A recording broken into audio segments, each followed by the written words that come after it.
Well, seniors, you did it, but it's not over yet. This is the final stretch. Let's get started. Today, we're going to be covering the college application system, money, how to find scholarships, where to find scholarships, how to apply for the FAFSA, a letter of rec. Do you need one?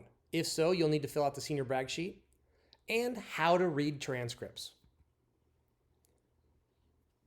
The UC and CSU application is done through each of these websites listed here.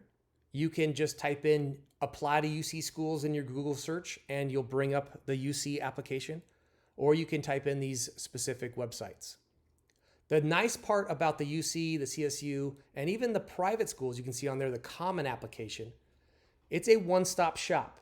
So for the UC system, you put your personal information in once and you can apply to several different schools. The Common App is used for private and out-of-state schools. They also have the option of using their own website application. I strongly suggest you use the Common App because, again, you put your information in once and all of that goes to several different schools, whether they're in different states or different systems. For a community college, if your plan is to attend community college after high school, you're not going to apply until the second semester. If you are planning on going to COC and you've taken COC classes in the past and you've already applied, you will have to apply again as a first-time freshman college student. Trade or technical schools, visit their websites so you can see what is expected. Don't wait till the last minute. The UC application window to apply is from November 1st to November 30th. The CSU application is from October 1st to November 30th. You can see on there that each application, that means any school you're applying to, is $70 per campus.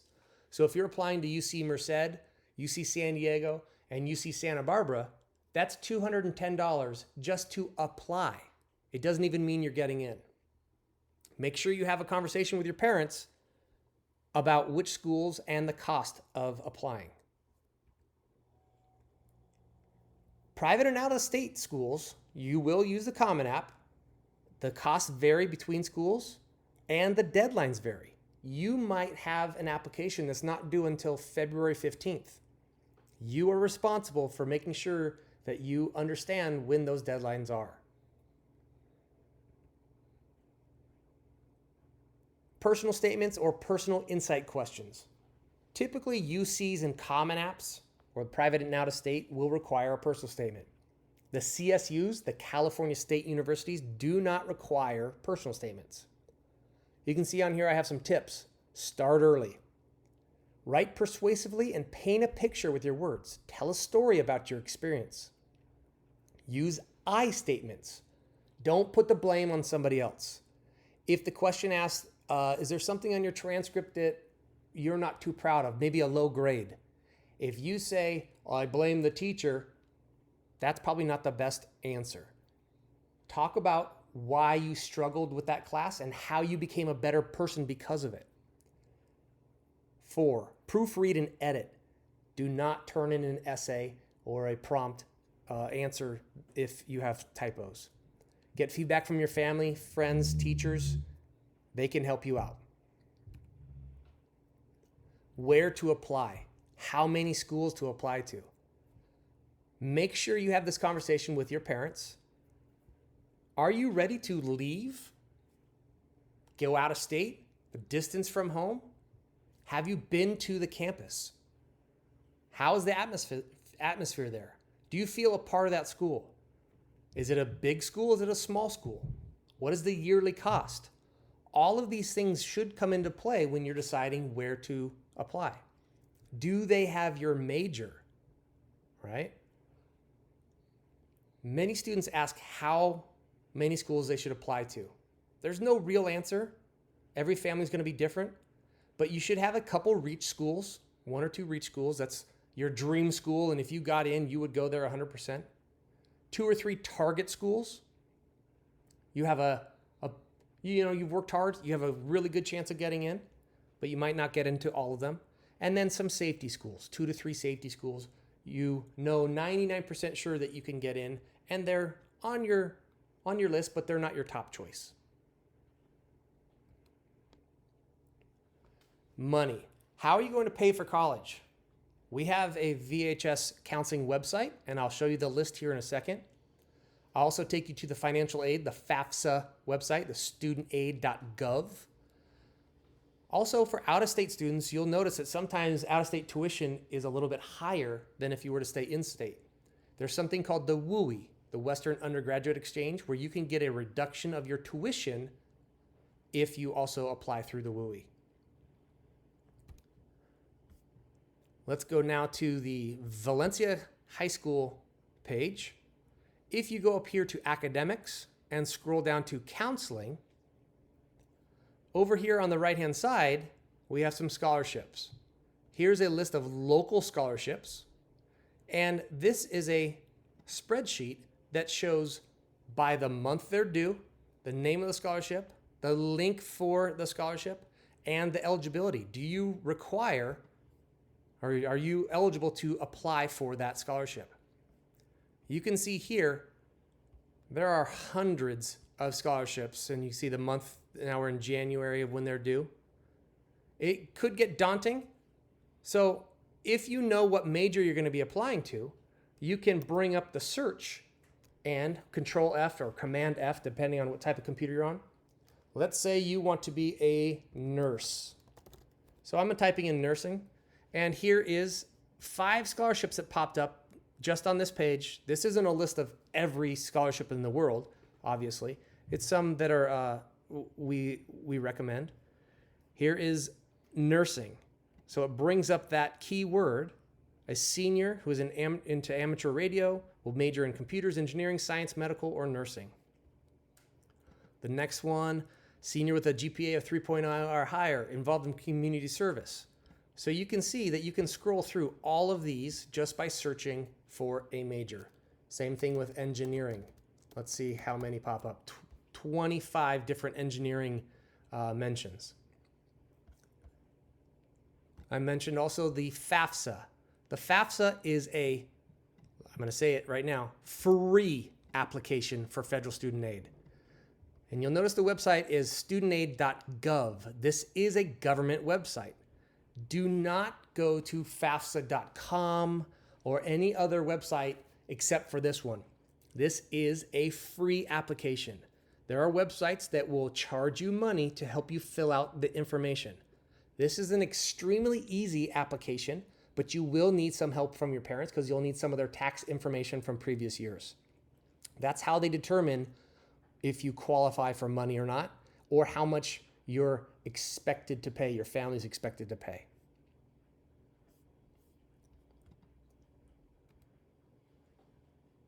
Senior brag sheets, letter of rec.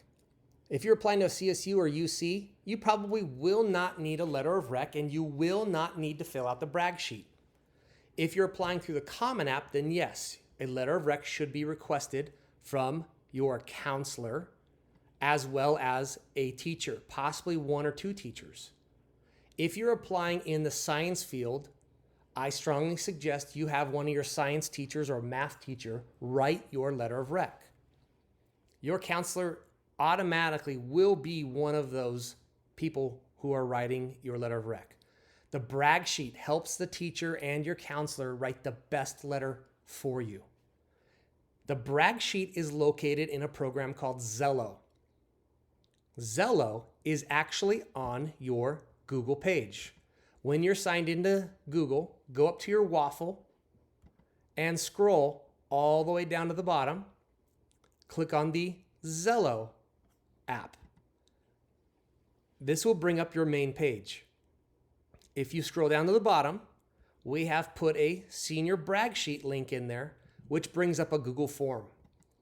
There are around 15 to 20 questions, so make sure you can print it out and do it on a word sheet. You can cut and paste later.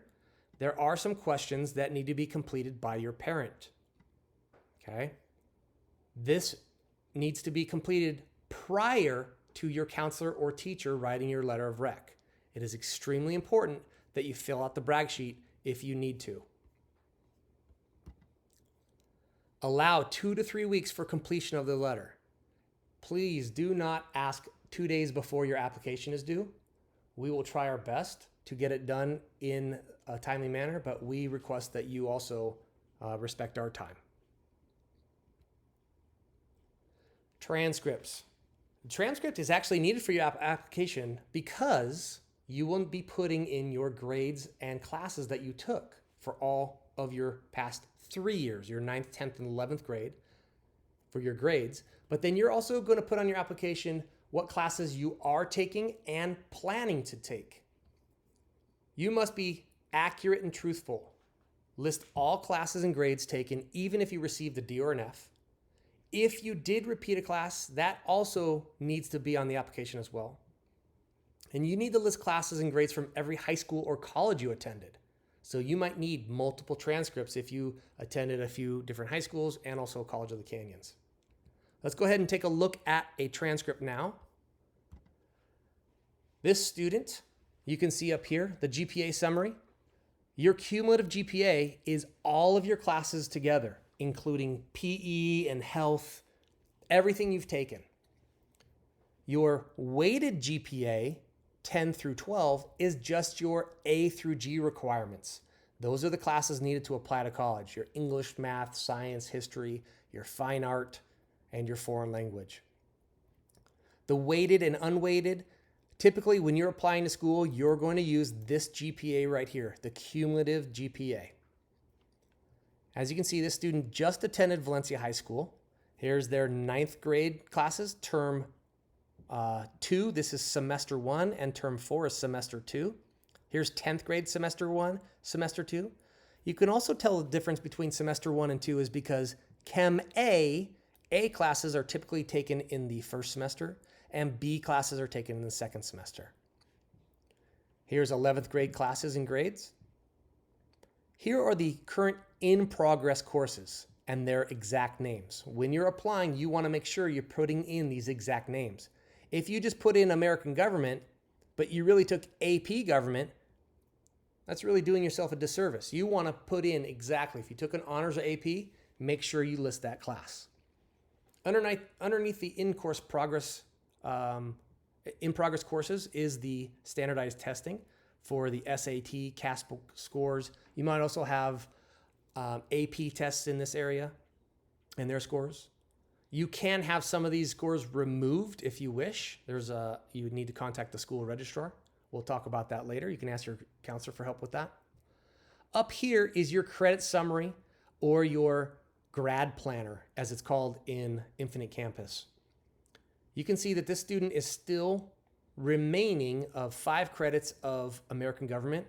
They have 5 credits of economics. And you can see over here that they're in government now, but they haven't completed it yet. So this 5 credits will go away once government is completed in December. They need 20 credits of electives. This student is already done with their math requirement. So this math class, A and B, the first semester and second semester, will actually go towards elective credit. Their science class is actually going towards elective credit because their science credit is already completed. So you can see here 50 credits. They're in 5 classes this semester, and they'll be in 5 classes next semester. That's 25 credits each semester for a total of 50.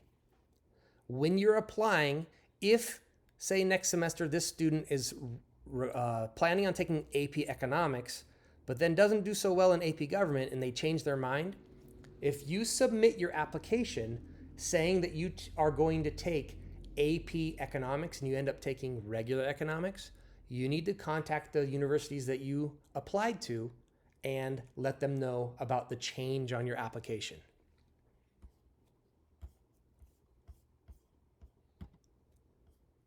Well, I think that's all we have for today. You all will be meeting one-on-one with your counselor to do a senior credit check. If you have any questions, please feel to reach out to them at that time, and have a great day. Thanks, Vikings.